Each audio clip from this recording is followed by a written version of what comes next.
اور ایک بات میں آپ کو اور بتاؤں، امام بخاری رحمت اللہ علیہ نے اعتکاف پر مستقل چیپٹر باندھا ہے، ابواب الاعتکاف، اس میں احادیث لے کر آئے۔ ہمارے یہاں حدیث کا درس ہوتا ہے، تو میں نے اس درس حدیث میں یہ بیان کیا کہ جب میں یہ درس دیتا ہوں اور یہ حدیث پڑھاتا ہوں تو مجھے ایک سوال ذہن میں پیدا ہوا۔ وہ سوال یہ پیدا ہوا، حضرت صلی اللہ علیہ وسلم فرض نماز مسجد میں پڑھاتے تھے، لیکن فرض کے علاوہ جو سنتیں تھی وہ آپ گھر میں پڑھتے تھے۔ فجر کی سنت گھر میں پڑھتے تھے، ظہر کے بعد کی سنت گھر میں، اسی طرح مغرب عشاء کی سنتیں، وتر تہجد کے ساتھ رات کو گھر میں پڑھتے تھے، تہجد گھر میں پڑھتے تھے۔ تو آخر یہ اعتکاف آپ صلی اللہ علیہ وسلم کی اتنی بڑی سنت ہے جو آپ نے، حضرت عائشہ رضی اللہ عنہا فرماتی ہیں آپ نے ہمیشہ اعتکاف کیا اپنی وفات تک، ہر سال رمضان میں۔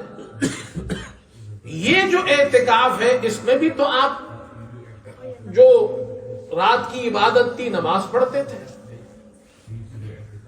اللہ سے دعائیں مانگتے تھے، تو یہی عبادت تو آپ گھر میں بھی کرتے تھے۔ پھر اس کی خاص وجہ کیا ہے کہ رمضان میں آپ آخری عشرے میں مسجد میں آ کر اعتکاف فرماتے تھے اور گھر بار کو چھوڑ دیتے تھے۔ تو احادیث میں جو امام بخاری رحمت اللہ علیہ اس میں احادیث لے کر آئے ہیں اعتکاف کے چیپٹر میں، اس حدیث کے اندر غور فکر کرنے سے یہ معلوم ہوتا ہے کہ حضور صلی اللہ علیہ وسلم یہ تعلیم دے رہے امت کو کہ اس آخری عشرے میں ایک رات ہے، لیلۃ القدر خیر من الف شہر، جس ایک رات میں عبادت 1000 مہینوں کی عبادت سے افضل ہے۔ آپ صلی اللہ علیہ وسلم یہ تعلیم دے رہے ہیں، اور خود بھی آپ صلی اللہ علیہ وسلم اعتکاف مسجد میں فرما رہے ہیں کہ مسجد ایسی جگہ ہے، روئے زمین پر مسجد ایک ایسی جگہ ہے کہ اگر کوئی شخص اس مسلمان آخری عشرے میں مسجد میں آ گیا تو اس کو لیلۃ القدر ضرور ملے گی، اس کی لیلۃ القدر مس نہیں ہوگی۔ یہ اعتکاف کا کتنا بڑا فائدہ ہے۔ ساری دنیا اس نے چھوڑ دی، اللہ کے گھر میں آ گیا، 24 گھنٹے عبادت میں، نماز بھی پڑھ رہا ہے، ذکر بھی کر رہا ہے، دعائیں بھی کر رہا ہے، اور اس کا سونا بھی عبادت ہے، اس کا بیٹھنا بھی عبادت ہے۔ اسی لیے ہم اپنی مسجد میں الحمدللہ، ہماری مسجد کے اندر بہت سے حضرات اعتکاف میں بیٹھتے ہیں، بزرگ بھی ہمارے بیٹھتے ہیں، اور ہمارے نوجوان بھی بیٹھتے ہیں۔